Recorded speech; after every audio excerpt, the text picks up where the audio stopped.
Selamat pagi para peserta MKM semuanya. Pada saat ini saya akan menjelaskan tentang perawatan mesin coating.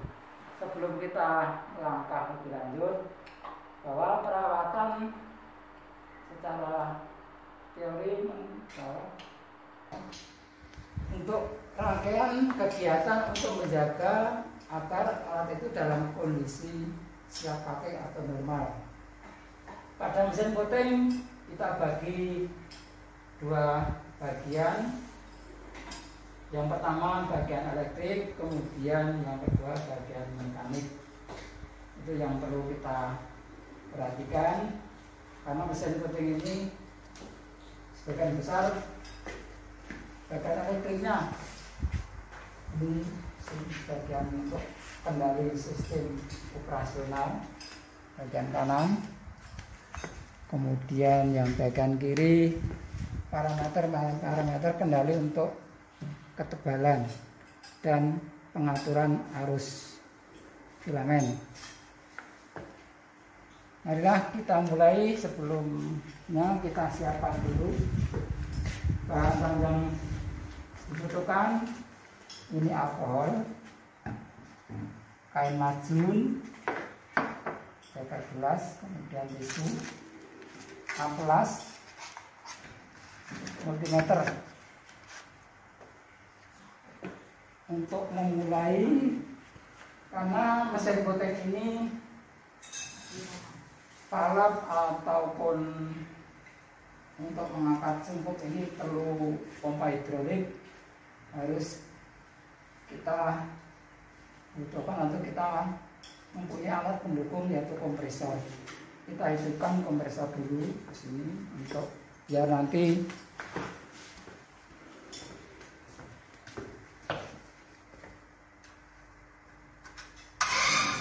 kita hidupkan sampai tekanan 8 bar. Kita buka valve-nya.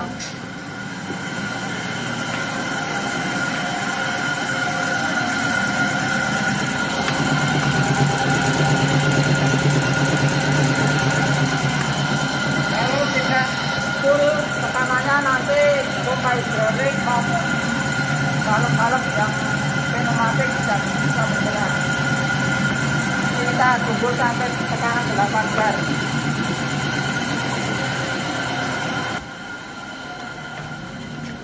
Ini power supply untuk menghidupkan mesin coating.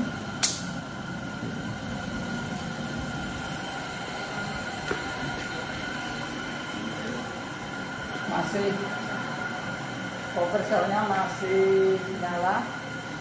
Nah, ini sudah berhenti.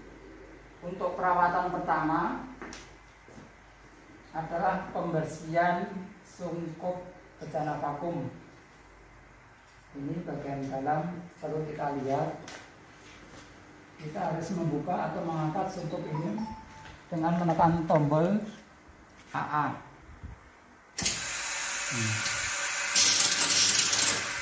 Kita tunggu sampai desis ini berhenti, kemudian nanti kita angkat sungkupnya.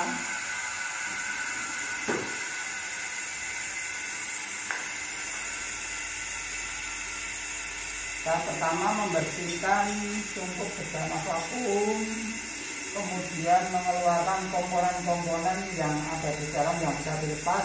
Kemudian kita bersihkan menggunakan alkohol yang dibasahi atau kain yang dibasahi dengan alkohol. Ini masih netes, belum bisa kita angkat atau belum bisa kita buka.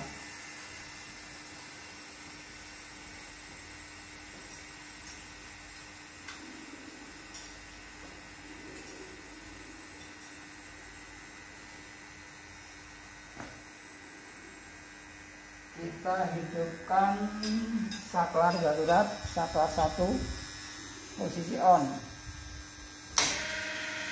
Ini pompa hidroliknya. Untuk bejana vakum kita buka, kita angkat sampai separuhnya, batas maksimum.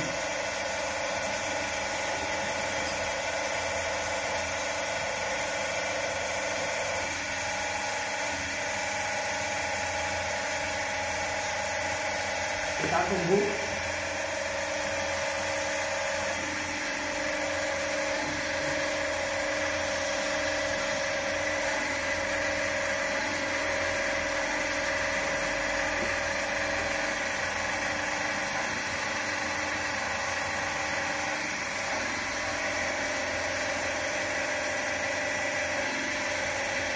Tungku bedana ini terbuat dari bahan stainless steel, jadi harus kita bersihkan karena penumpang bagian dalam sudah penuh dengan tercoating. Ini bisa hitam.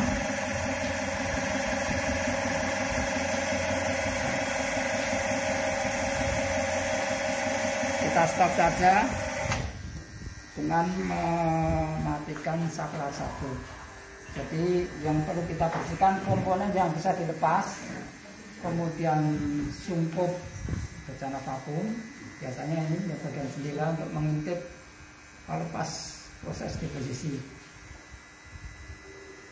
Ini ada 4 bagian pemegang filamen, 1, 2, 3, 4 yang kita pakai untuk pemegang filamen nomor 2.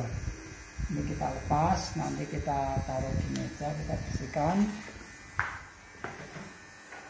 Kalau ada ini tadi untuk jangan sampai ada barang jatuh misalnya. Untuk melepas komponen yang bisa dilepas, nanti kita bersihkan. Ini pemegang substrat.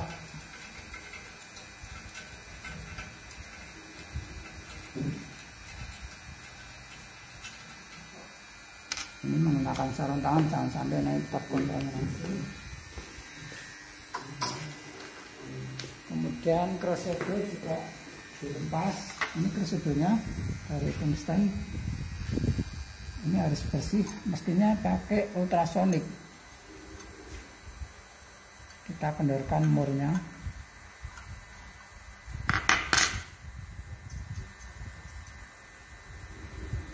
Ini biasanya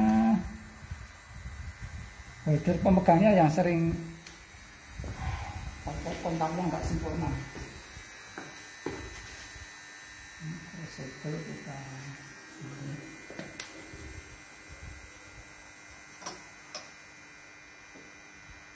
kemudian penjepit crucible kita buka juga.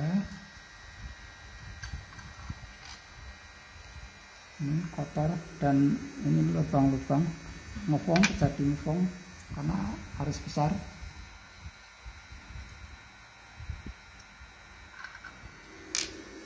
Ini masih, ini harus dibersihkan.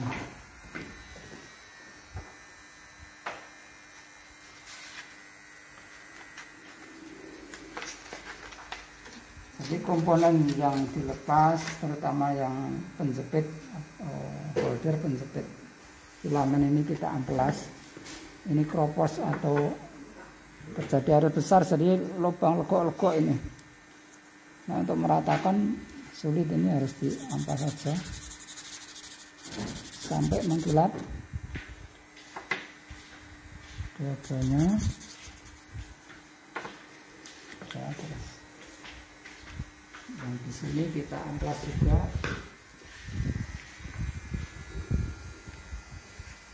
Jangan sampai mengkotori.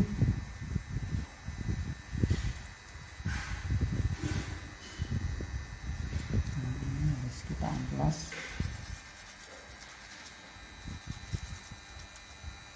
Karena pakai alkohol.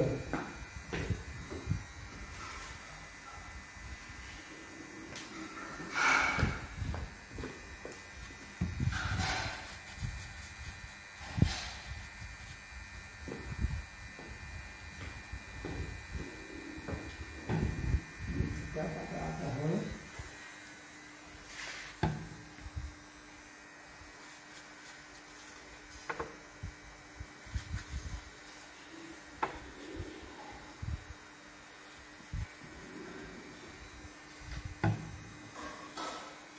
Ini crucible masih bagus, jadi tidak perlu kita ganti. Crucible ini untuk bahan wire atau kawat kita gunakan seperti ini yang kita lengkung. Kemudian kalau yang untuk serbuk atau dengan flat yang kecil-kecil, biasanya emas atau perak yang bentuknya bulat-bulat yang enggak bisa digantung, itu menggunakan crucible.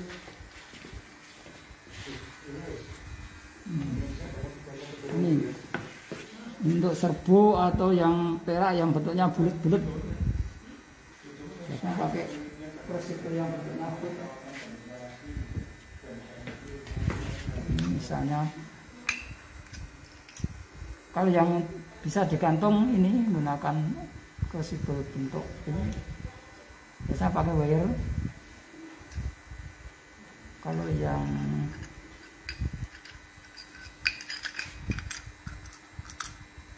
ini perak dipotong kecil-kecil, kemudian ditaruh di bootnya itu, atau menggunakan serbuk. Ini bahan-bahan material, ini sudah serbuk, seng, jadi menggunakan boot. Ini sudah kita bersihkan semua. Kemudian membersihkan sungkup bejana, kita gunakan macun, kita lap, terutama yang di jendela yang pintu ini untuk mengintip pas proses depolisi. Kita bersihkan, kita bersihkan, kemudian seal. Ini kita bersihkan. Ini hubungannya nanti dengan kevakuman. Nanti kalau silnya bocor, nanti nggak bisa vakum, harus disimpan. Ya, kita angkat.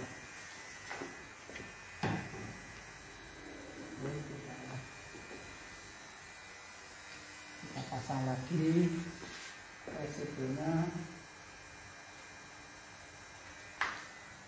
Sedikitnya kita pasang dulu. Sudah mengkilap. Murnya kita pasang.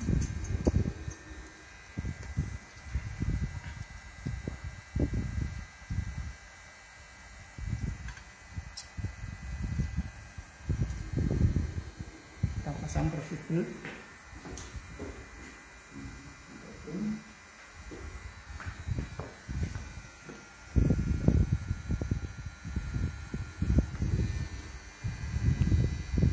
Harus hati-hati, misalnya filamen atau crucible yang sudah pernah dipakai, jangan sampai kalau mau dipakai lagi, jangan sampai putus. Kita keraskan murnya.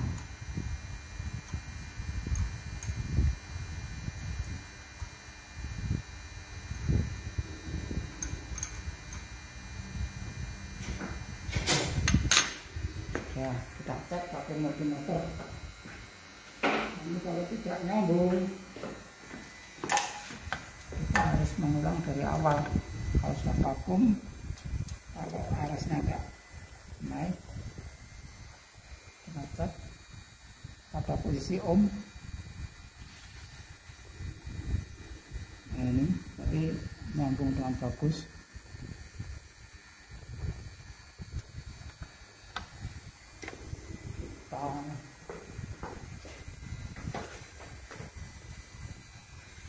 Pasang pemegang substrat.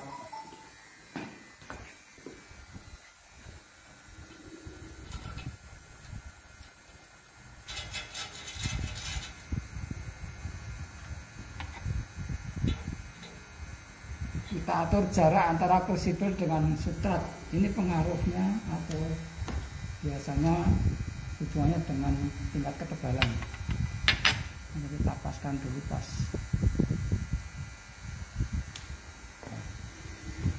Kita cek hasilnya. Nah, kita tutup kembali. sempurna kita matikan. Kemudian tekan tombol roving untuk menutup atau sungkupnya biar menutup.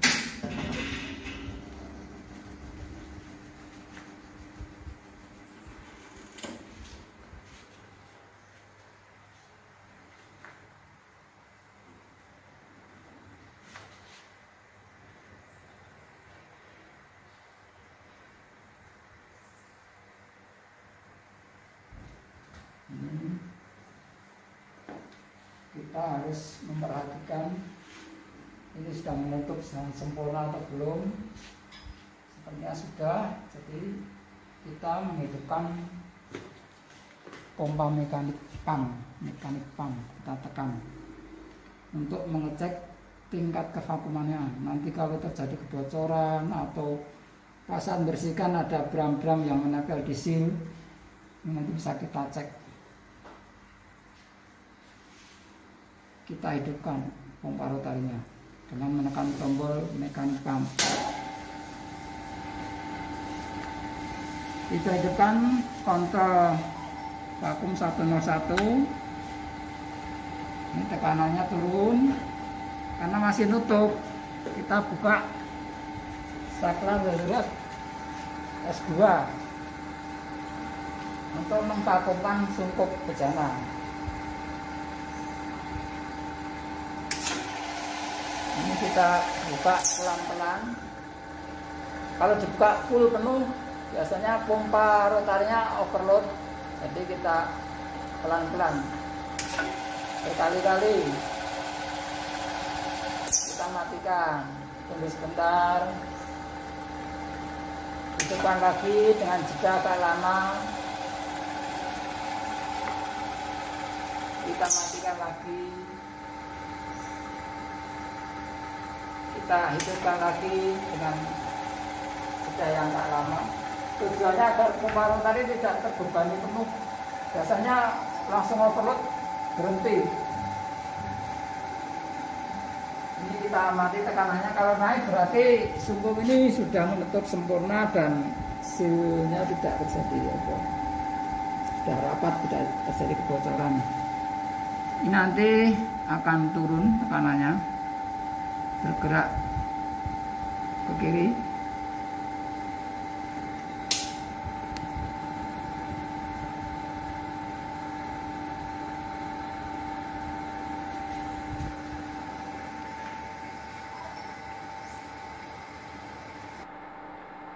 Kita tunggu sampai 10 pangkat minus 2. Terlalu lama toh, nanti kita sambil mengecek untuk perawatan selanjutnya, yaitu kalau pas deposisi arus sudah kita naikkan tapi kok nggak nyala,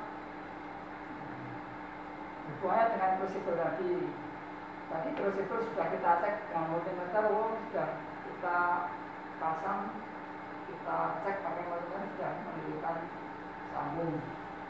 Tapi pas operasi kita kasih sumber arus kok nggak mau nyala, makanya kita harus mengulang lagi ngecek. Ini kita cek dengan menggunakan tang ampere. Ini sumber input untuk memberi input pada trafo daya filamen ini. Ini trafo daya filamen kita atur menggunakan variak agar pemanasnya tidak langsung tinggi, jadi kita atur dari sedikit demi sedikit. Kita cek menggunakan tang ampere. Nanti kalau sudah muncul ada arusnya, tapi sambungan antara pemegang filamen satu dengan yang kedua telepon yang baik. Ini kabel untuk ngecek ini. Kita kasih power.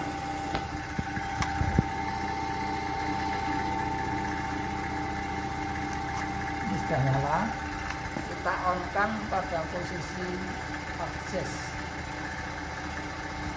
posisi 0. Nah, ini kita hidupkan tang angkernya karena ini AC atau posisi AC. Ini masih 0. Ini hanya untuk ngecek saja kalau sambungan prinsipnya bagus. Nah, ini sudah ada dan ini berarti sambungannya normal. Nanti kalau pas vakumnya terpenuhi 10 kali minus 5 ml, indikator ID akan menyala.